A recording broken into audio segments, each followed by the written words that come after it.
Good day, folks. Ooh, this is interesting. Yeah. We're starting something. I can't even say what it is, but this lovely lady here is about to start a podcast series, and I'm sort of just invading the space. I'll let her introduce herself. Olive Addo, DRR in Rotaract circles. I actually properly met her during her investiture. Yeah, that's right. And I happen to be the MC. And those of you who may know me, and those who don't know me, my name is Papakist. I am a communicator. I enjoy communicating, and I love doing podcasts. And so we were having a conversation, and she talked about doing this podcast thing. I mean, she has this great mandate that is coming on. And in the spirit of uniting for good, we're uniting to get her set up so that she can do her thing. Yeah. And this is my way of reaching out to say, hey, you know what, whatever you're doing, it's okay to find somebody who does similar and connecting and getting it done. Yes. But this is also an opportunity for me to get to know her better, because I know she has an amazing story, which we've still not got into the bottom of it, but I'm jumping behind myself. You guys will help us find a title for the podcast as well. Is that all right? That's true. So welcome, Retractor Olive na Asheley Addo. Thank you. How are you doing? I'm sorry. It's okay. Just roll with it. Yeah, I should roll with it. Yeah. Thank you, Papa Akis. I'm doing very well. Yeah. You know what I like about this program? We are going on a journey. Yeah. You understand that Na is starting this journey, but you will grow with her together on this journey, because we want to keep this thing as real as possible. Yeah. Okay? And now, let's first of all get to understand you a bit more. But before we get into your personal story, what does Rotaract mean to you anyway? Rotaract means leadership. It means service. It means fun. And Which I've realized is a consistent theme when it comes to Rotaractors. Yes. I know Rotarians try to have fun too, but I think you guys have the fun bogged down. we are Rotary in action. So Interesting. Yeah, we are the fun, bubbly, exciting part of Rotary. Yeah. And then Rotaract also means friendship. Because Okay. you meet a lot of people, have like that lifelong friendship, that vibe with them, and yeah, you keep them for a very long time. Interesting. So what is crazy about Na, and I found this out not even necessarily at the main program, but more like on the after party. Yes. When I spoke to her, I said, hey, you did good outside. It's amazing to meet you, blah, blah, blah. And then she responded and says, oh, I know you. And I said, okay, I'll come. She says, I'm a Toastmaster. By the way, most of you know I'm a Toastmaster. And for me, once she said, I'm a Toastmaster, that was it. I was signed up. I said, you know what? I'm going to support this lady, whatever she's doing, because, you know, she believes in the cause. And then the next thing is we made her a Mehima, for those of you who know the Mehima women's community as well. So, now, what is your mandate currently for Rotaract? Who are you? What does your office mean? What are you hoping to achieve? Okay. So that I and the listeners can support you in meeting your mandate. So every Rotary Year, so the Rotary Year starts from the 1st of July to the 30th of June, the next year. And for the year, we have a district governor who is more like a president for all Rotarians in the district. For Ghana, we are in districts 9104. And we're the only ones in the and district. we are the only ones in the district.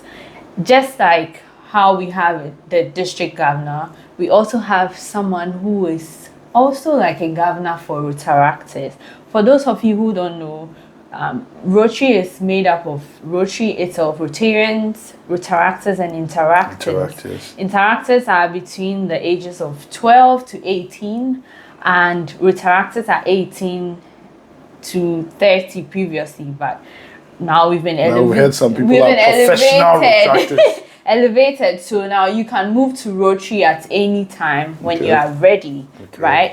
So I am the governor, more like the governor for Rotaractors, and the role is the District Rotaract Representative. So you're in charge of about 1,000 people. Yeah, 1,500 plus Rotaractors in Ghana alone, and we are looking at increasing it to about 2,000 Wow, that's by the end of the ambitious. year. Yeah, very Interesting. ambitious. And it does help that your background is also in human resource. Exactly. So dealing with people is not a problem for you. Exactly, Okay. yeah. So as part of my mandate as District Rotaract Representative, I am supposed to make sure that we grow in numbers. I am to support Rotaractors in project execution. So as part of Rotary, our mandate is to serve our communities. We provide the help that communities need. We see a need, and then we come up with a solution to help people in the society.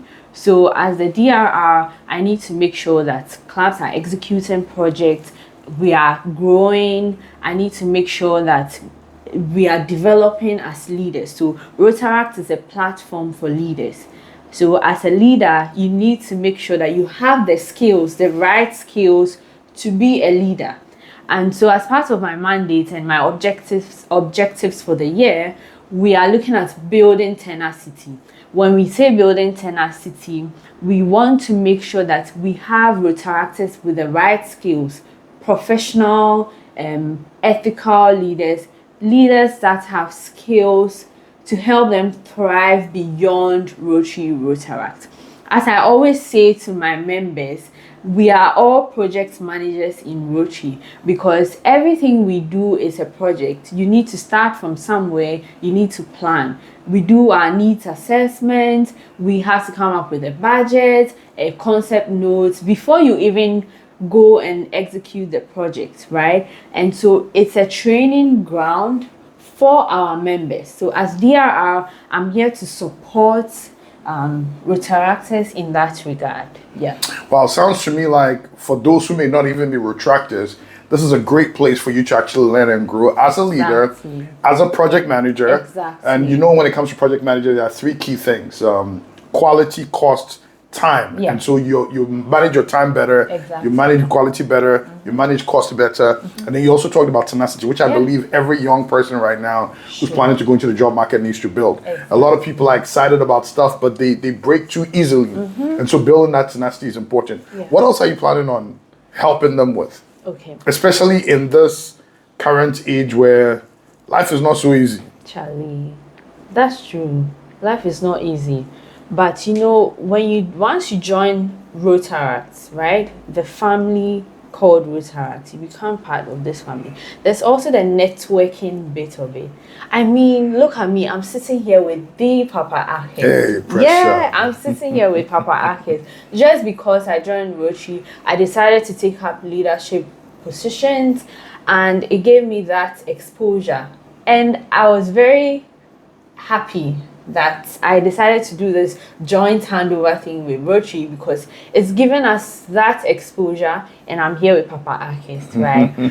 So yeah, as part of building tenacity and all, my team and myself, we are looking at aside the professional development and building those skills, we are also looking at having like some HR personality test for members. No, I'm an HR professional, so I'm looking at all those things. So HR personality test. We're also looking at working with the labor department to do interview mock interviews, preparations. okay. Yeah, CV clinics. Interesting. Yes. Aside that, to we're at the international level. My international relations team, we are working on other projects. So It's like a whole big setup. Yes, it is. So last year, every year we have our Rotaract Africa Summit. So the Rotaract Africa Summit is a platform where all Rotaractors in Africa come together. Wow. We have our conference. You meet people from different countries, right? Now, visiting East Africa, Uganda, for the first time. I learned a lot over there, how they do Rotaract in East Africa, especially Kenya, Uganda, and oh my God, Kenyan women, in fact, East African women are very confident. They are very, very confident. You see someone partying the day, like at night, and then the following morning, you They're see them there. on stage speaking I have a couple to like that people. in Myanmar, yeah. Very confident people. So it's like an inspiration to me, right? And I am looking at helping my Rotaractors in Ghana, giving them that exposure, right? So that we can also be confident leaders, just like those people out there. For me, I believe that you can do anything you put your mind to. Absolutely. Yeah, once you prepare, you have that mindset, you can do it. There's nothing you cannot do in this world. Yeah. Now, there are probably some people sitting behind us saying, it's easy for you. You probably got good sponsorship throughout your life. You don't know what I'm going through, etc., etc. Who is Olive Addo? Yes. Give us the core, give us the story and how you became a leader and where we go from here. The truth is, Papa, actually, I never dreamt of being DRR. I remember I have a friend, he's also a Rotaractor. He's called Big Adam. Yeah. He's now in the US. So one day he said, "Oh, Olivia, I'm going to be DRR one day." I said, "Me, never. I'm not going to do it. I'm not going to get to that level. Club president, I'm done." Right? Growing up, I've always been this reserved person. You will never see me standing on stage speaking. Every time I get that opportunity, I just push it to the next person around. I remember attending an exchange program back in senior high school, and we came back from the exchange program. We had to present a report to the school, like the whole students, and then I pushed the responsibility to a friend, a colleague I attended a program with. She's called Loretta. And then right after she finished presenting, I said, I could have done better. Was that it? Yeah. It's like, I could have done better than she did, right? So, I mean, University of Ghana, I got the opportunity to be deputy PI director. I don't even know what they saw in me, but I decided to take up the position, and eventually I became vice president and president. Even at that stage, I was still not very sure. I was not that confident. But, you know, I engage people, right? I'm very grateful to Big Eden, by the way, because he gave me the opportunity to be charter president of Accra East Legon. He reached out, he's like, Olive, you can do it, right? And I took up the position. After serving as charter president, by the way, I'm a servant leader. I'm that leader who would go with the people, we dig together, we paint together. Yeah, that's how I am. So I'm more of like a doer. You won't see me on stage talking a lot, but you see me doing in the trenches. Exactly. That's the type of leader I am. But moving on, like in my leadership role, I became assistant district Rotaract representative. And I was serving under PDR Dennis. So every time PDR Dennis would, anytime we have a program, he needs someone to represent him. He was usually out of the country because of his job, and he would say, Olive will do it. And at every point, I tried to shy away, push the role, give it to somebody. I'm like, oh no, I can't do it. You should let this person do it. He said, no, you do it. We will prepare and you will do it.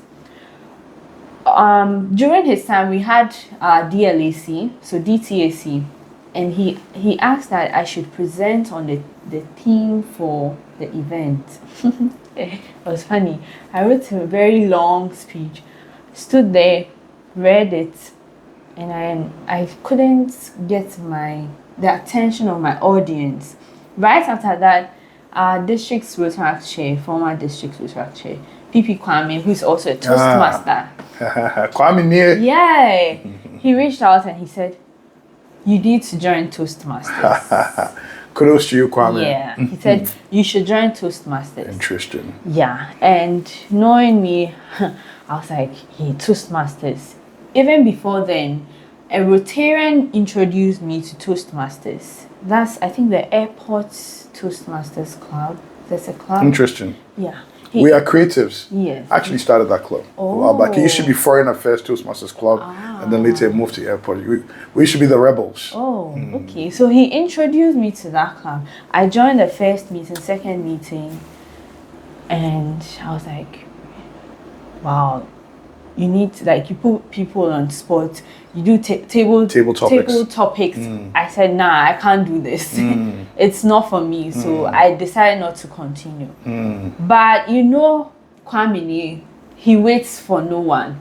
He'll push you, just like Papa Akis. They don't take no for an answer. No, you will do it. I was just there one afternoon and I saw a WhatsApp notification. You've been added to a new age Toastmasters group. I'm like, oh my God, this man. Yeah, so that was it. And then I understood he paid for a lot of them. Yes, he did. Yeah. He did. Yeah. He did pay for a lot of people. And so that is where it started from. To be the Olive you see now, I had to be intentional, about it. I decided that, okay, I can do this. I need to work on my confidence. I need to work on public speaking. So I decided to take up the responsibility. I decided to join New Age Toastmasters. I did my icebreaker and it was great. I did my second speech, evaluation, table topics, and here I am today. So it sounds to me like, and I want to make sure that people are picking some lessons from here. By the way, it's her show. Yeah. I'm just, in the mix today. The rest of it, she's going to be doing what I'm doing. Yeah. But there's some key things that I picked up. The first one, servant leadership. Yes. And I'm going to take you back. You know how sometimes you can be watching a movie and then you go to the before to see some of the things that happened in the past that gets you to appreciate it. You'll take us back to your childhood and everything and where you learned the servant leadership from. Then the second thing, and from that, what I'm also hearing or sensing, even though you didn't say it in words, is you have to be moldable, right? And then also having the right people around you who notice your potential, because it looks like you yourself couldn't see that potential, but they were seeing it. And big papa to big head and big ups to you, seeing that potential. Because for me, I think the first time I saw you a couple of weeks ago at the investiture, I think another retractor had mentioned who this new person is coming, but she mentioned, the new person is, I even thought Olive was a guy. So all the time I thought it was a guy. So I came for the program, and before that I'd seen the flyer. I saw a lady. Then I came and I said, okay, interesting. But I thought nothing of it. But it was only on stage when you were called, and I just saw potential, but I also saw a lot of room to grow. Yeah. And so I don't know if you remember, you came by the stage, I just saw you and I said, I nodded at you. It was kind of like, you know what, go do your thing. Yeah. And for me, there are those who have the eyes to see that potential, right?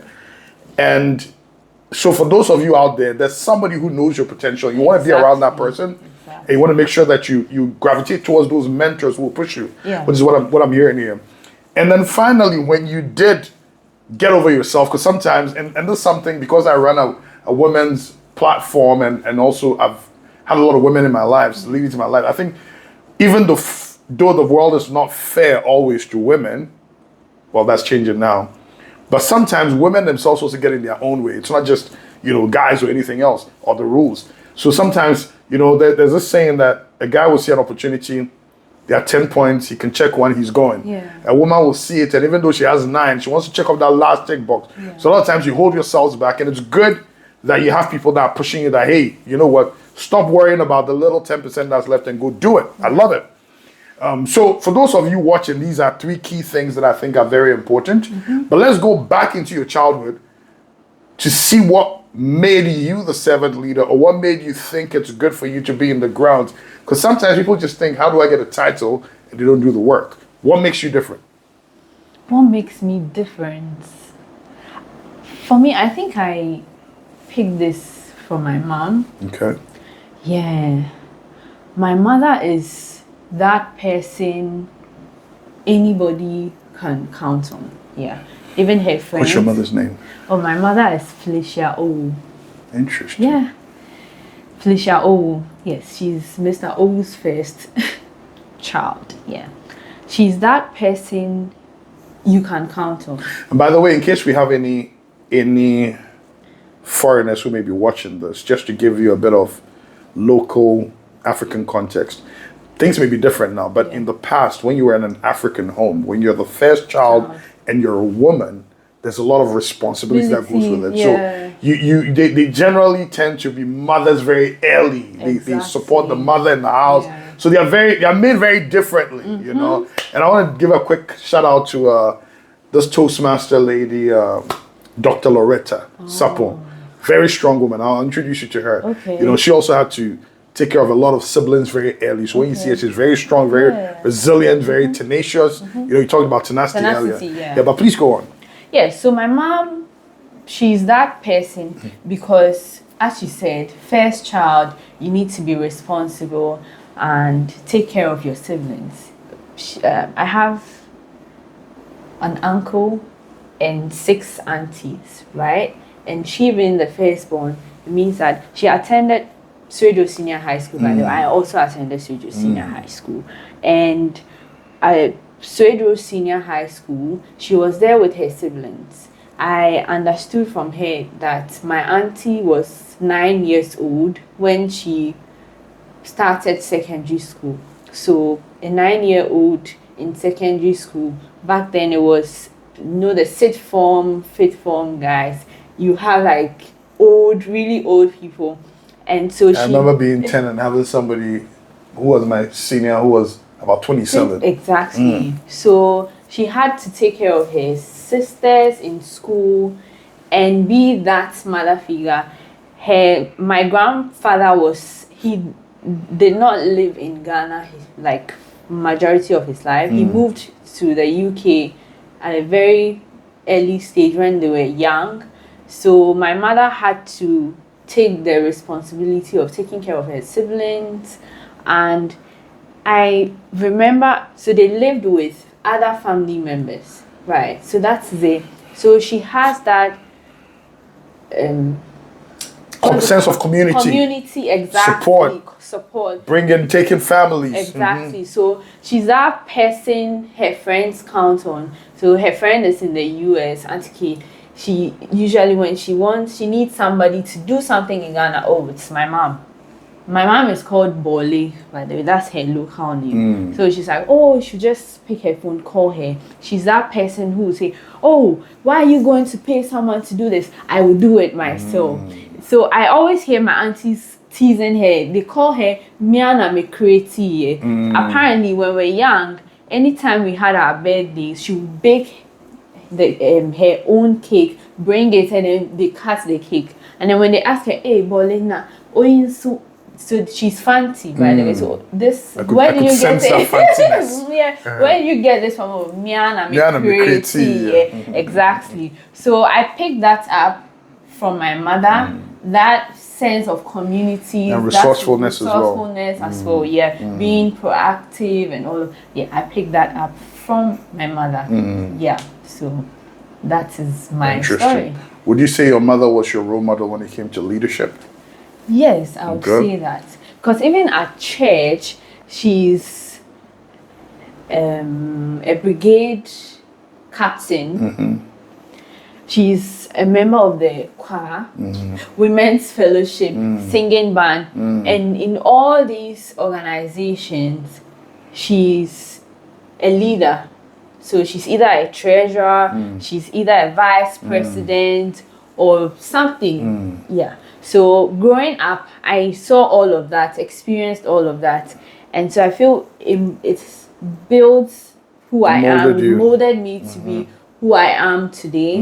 That sense of leadership, resourcefulness, yeah, taking up responsibilities and all of that. Yeah. So now you've learned this, you've been lucky. Okay, and I've always had the same thing where I feel this burden of, if you're fortunate enough to get some parental guidance that others may not get, you owe it to the world to also share. Yeah. So let's catapult it now. Now that you're in the leadership position and you want to build leaders, you want to build over 1,500, or maybe even if in Africa, more leaders. Yeah. By the way, I have a dream to build 2 million leaders one day. I'll talk to you about it. So what do you want to model? What do you want retractors to pick up? What do you want them to become like? What do you want that retractor that's watching this to start paying attention to? First of all, I would say that you should look out for paparazzi. Pressure. Yeah, you should look out for such people. As we said from the beginning, you need to make sure that you surround yourself with the right people. You need to be intentional about what you want and where you want to get to. Now, at the district level, me as a DRR, I'm going to make sure that I provide you with the opportunity, the resources to help you get there. And so you need to make sure that you tap into those resources, the opportunities that we make available to you as Rotaractors. Because, I mean, it's part of being a Rotaractor for you to get these resources, these opportunities to grow yourself, right? And I want to make sure that by the end of my tenure as DRR, we have very confident leaders, we have very professional leaders, ethical leaders. In fact, my vice DRR, Kojo will say that, Olive, we want to make sure that Rotaractors are representing on very big platforms. So if the UN is having some program, we want to have a Rotaractor there. If, let's say, Toastmasters is having a program, we want to have Accra 2026 next year. Accra, Ghana is hosting the conference for the district. Yes. I think Retractors should play a role. Start volunteering now. Those of you who speak different languages, volunteer and be represented. Exactly. So that is what we want to do by the end of the year, making sure that our Rotaractors are representing on very big platform.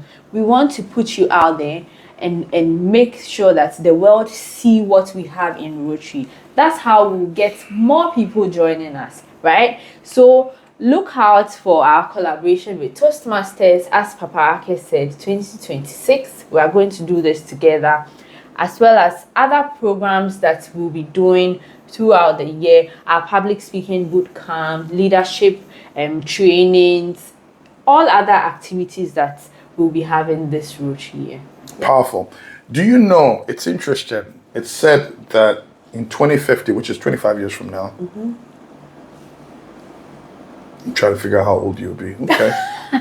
She may be a grandmother or a mother. Who knows? Yes, that's true. I'll be a mother. 1 out of every 4 people in the world will be African. I've not. Yes. Wow. And as such, you have an opportunity here. You have an opportunity to influence that 1 out of 4. Yeah. They can either continue to be following or they can be leading. Exactly. What are you and your Retractors going to do about that? What are we going to do about that? To shape that better world, to make sure that every African is at the seat of the table.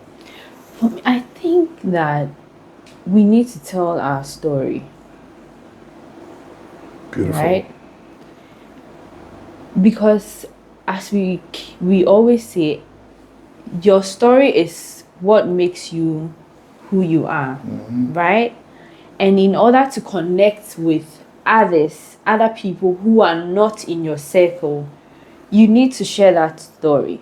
It could be that somebody is going through a similar situation, right? The person is in a similar situation. Once you share your story with them and you share how you were able to manage it, how you're able to manage all those, the obstacles, the challenges you faced throughout the process, they begin to trust you better and also see themselves in who you are, like this your story. They see themselves, and then it also molds them and help them also build their own story, right? And so for us as Rotaractors, we need to tell our story to the world.